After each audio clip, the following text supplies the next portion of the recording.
In an interview with TheForce.net in 1997, A.C. Crispin said that she expected Rebel Dawn to be released in Christmas of that year. However, Bantam didn't publish the book until March of 1998. I don't think that Crispin turned in the manuscript late, so why the delay on Bantam's part? I can only guess that because the license was going to be switching over to Del Rey in 1999, Bantam wanted to draw out their remaining releases as much as possible. So, like we'll see with the Bounty Hunter Wars trilogy, we have 3 books in a trilogy being released not within 1 calendar year, like we'd seen with the previous 3 trilogies, but more gradually. So we have 2 released in 1 year, and the last in the following year. Rebel Dawn made it to number 15 on the New York Times paperback bestseller list for the week of March 29th, 1998, and was ultimately on the list for 3 weeks. So, my recollections of this book was basically that we went to Chewie's homeworld, Han's betrayed by his ex-girlfriend, and that it ends right where A New Hope begins, which was pretty much right on the money. However, like with most of these books I reread, a lot of the details were new to me this time around. So, a brief summary. The Millennium Falcon is the fastest hunk of junk in the galaxy. So when Han Solo wins it in a sabacc game, he and Chewbacca become the top of their class among smugglers. But when Han's former lover, now a commander in the Rebel Alliance, approaches him about a dangerous mission with lots of payoff at the end, Han can't resist. But he'll learn that the planet Eulalia has defenses he never knew about, that the rebels don't plan on honoring their deal, and that his smuggler friends can quickly become enemies. So I was sort of surprised by how willing Han was in this book to just straight up abandon people. It starts off with his girlfriend, Shala Zend. She loses her ship in a reckless race through the maw in the pit of Kessel, and when she decides that she wants their relationship to get a lot more serious, Han just bolts for the corporate sector and the adventures that Brian Daley detailed in his trilogy. Then during the Battle of Eulalia, the Togorians, specifically Murg and Mrav, are wounded. Well, at least Mrav is, and Han's like, "You guys okay?" And then that's it. He doesn't check on them further. He doesn't take them home or anything. And I was like, gosh, Han, Murg was one of your best buddies and you just don't care? In a similar manner, when he realizes that the rebels aren't going to pay the smugglers, he just goes, "Tough luck, buddy," and doesn't do anything. So yeah, no wonder Lando and the rest of them are absolutely pissed at him. So I was expecting from that to have a Han who's a lot more street savvy, who's a lot more unwilling to commit to people. So it was a little weird that he was so naive when it came to Bria, that when she initially approached him, he was like, absolutely not. But then he came around to it to the point that they rekindled their romance and he thought that they were going to live happily ever after, which it's hard for me to correlate the Han that thinks he's going to live happily ever after with Bria, the rebel officer, with the Han who's also willing to just leave his friends behind because it'd be too hard to help them out. Yeah, I'm not sure I bought that. Even at this stage in Han's smuggling career, I really think that he would have checked in on his buddies a little bit more. When he found out that Mako Spence had been injured by pirates, I mean, at least he saw him once, but the way he just sort of dropped everyone until he needed money didn't 100% sit right with me. But on the whole, I felt like Crispin gets Han's voice, and while I'm not sure about the Bria romance subplot, I could buy a lot of the other stuff that happened with him. Chewie, meanwhile, also gets some development on the romantic front. Chewie finds out that the girl left behind hasn't married anyone, so they get married, and later on they have their weirdly named child, poor Lumpy. Yeah, it was nice to see Chewie actually be happy. I guess, though, I'm wondering with the life debt, that why he had to be with Han 24/7, because especially like after he got married, Han was expecting him to stay for a little bit with his family, and I was sort of too, but nope, he just leaves them behind and heads back with Han, which, I mean, I'm glad he's loyal at least. Lando, sort of same old, same old. He has grown a mustache, so I guess that's progress, but he's gambling, he loses money, he gains money. Still has the used spaceship lot, which I thought that he gave almost all of it over to Roa at the end of the Hutt Gambit, but I guess he still has a owning stake in it, which is how he could put a ship on its lot up during the sabacc game. I was actually expecting Han and Lando to fall out over Han claiming the Millennium Falcon, but no, Lando's pretty good with it. Lando fell out because Han let the rebels screw him over and then left him there, which, fair enough, I'd be really pissed too.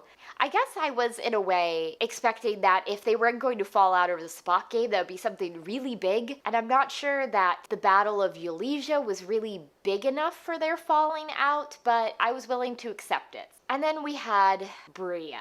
In the Hutt Gambit, I felt like she was unnecessary and she was just there so that Crispin could keep reminding us about her and reminding us how she broke Han's heart. But she didn't seem very useful to the plot and I could have done away with her. She appears a lot more frequently in Rebel Dawn, to the point that I started to not like Bria. I thought she had a really good arc in the Paradise Snare.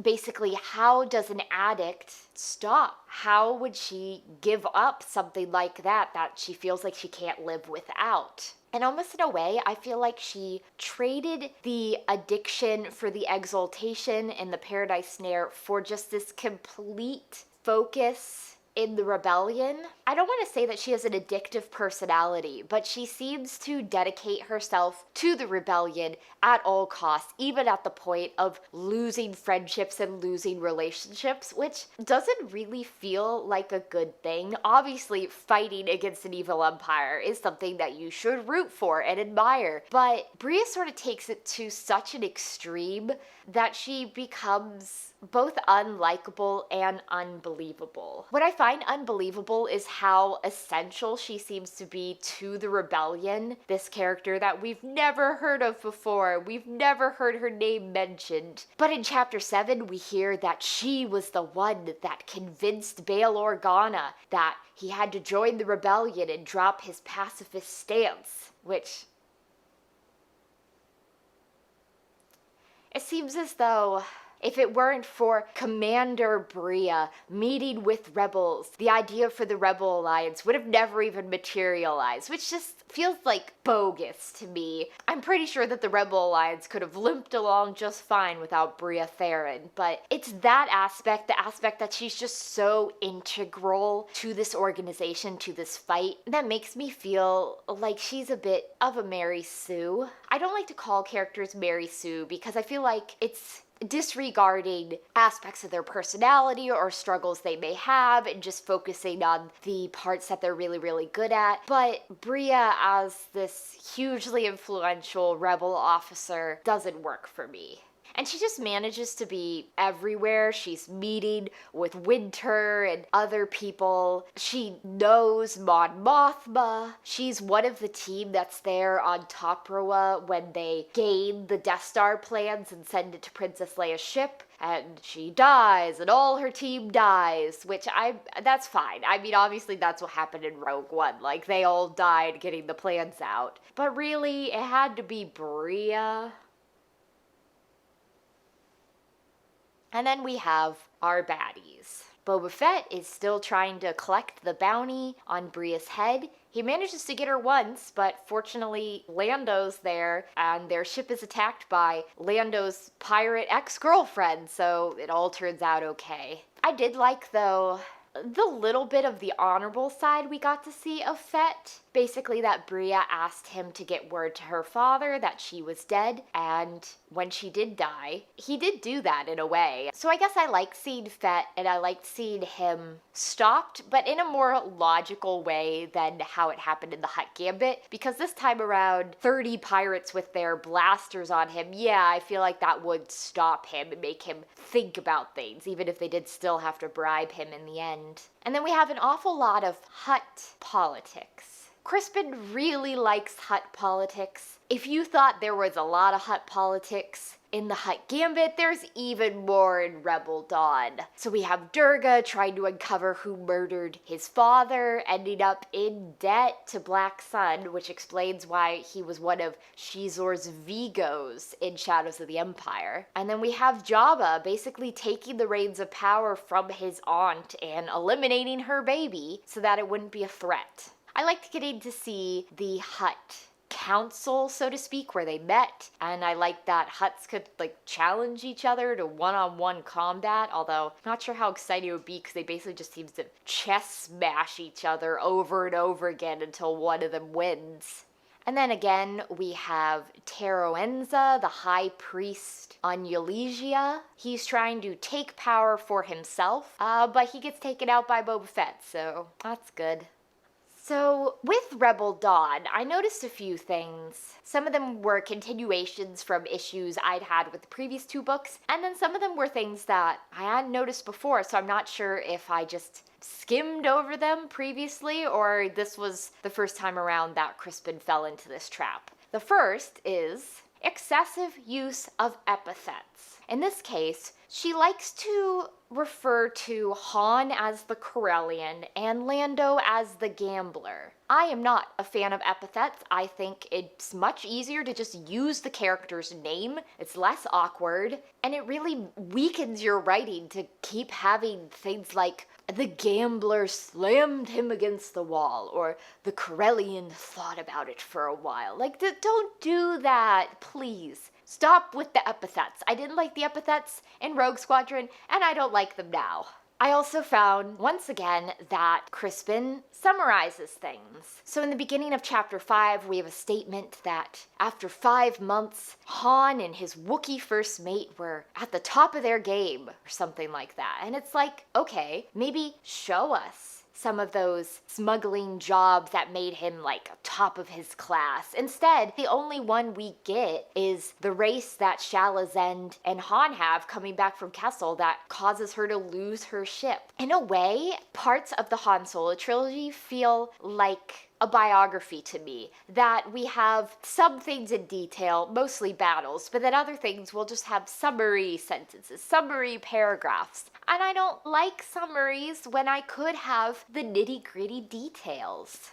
In the Hutt Gambit, I liked how Crispin worked the Lando Calrissian adventures into the timeline. Lando steps away for a little bit, and that's when the first book happens, and then at the end he says, I'm going back, I need money for this Sabacc tournament, and that's presumably when the next two books happened. Which works fine when it's a minor character just popping in and popping out. Works a little less well when it's your main character. So in Rebel Dawn, at the end of chapter 6, Han needs to get the heck out of Dodge because Shala Zend really wants to marry him and he's not keen on that. So he takes off for the corporate sector and has the adventures that are detailed in Brian Daley's The Han Solo Adventures. But what that means is that Han and Chewie are missing for 3 whole chapters in the narrative. Chapter 7, 8, and 9 end up being a lot of Hutt politics and Bria stuff, and Lando gets drawn in. But all we see of Han is very brief interludes at the end of each chapter,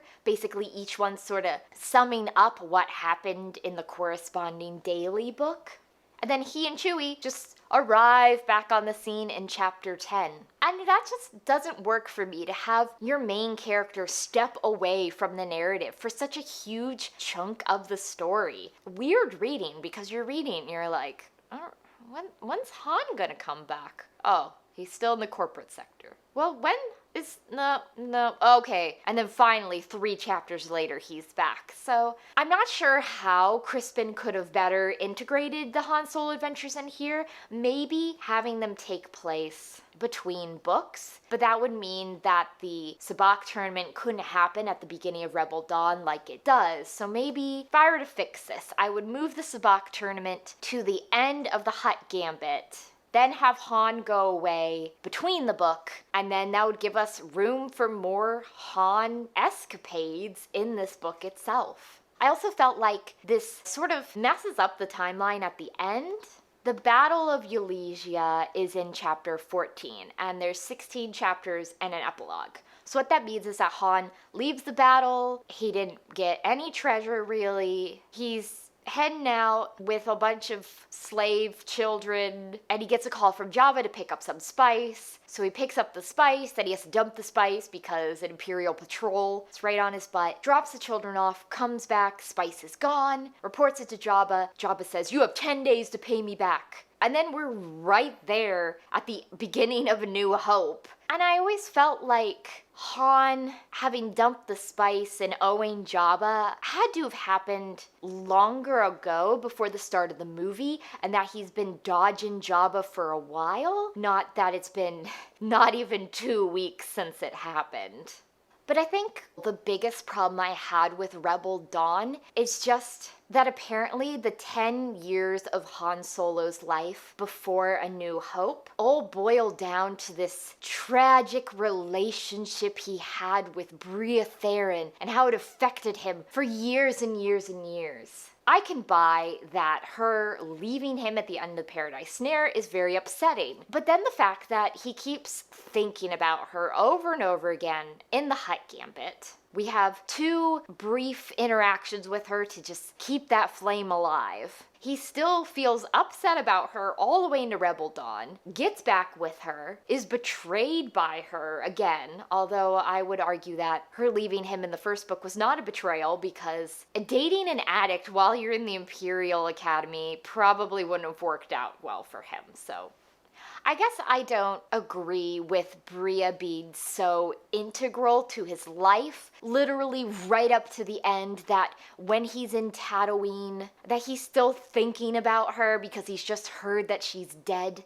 And I guess ultimately it comes down to, I don't agree with Crispin's analysis that the reason Han isn't willing to commit to the rebellion is because a rebel woman broke his heart. I think that he probably has a lot of very good other reasons for not wanting to commit to the rebellion, and that's not the sole one. So in short, if I were to rank the Han Solo trilogy from the one I like the most to the one I like the least, it would probably go Hutt Gambit because I love all the continuity nods and it was a lot of fun to see Han starting out as a smuggler. Then the Paradise Snare because I did rather enjoy seeing young Han finding his way on his own. And then Rebel Dawn because, sorry to say it, but Bria sort of ruins everything in this book for me. But I still think it's a great look into Han before the original trilogy starts. Like I said, it's fun to see all the nods to other characters that will appear in other works, and it does set us right up for A New Hope, so it's a nice bookend to the very first movie.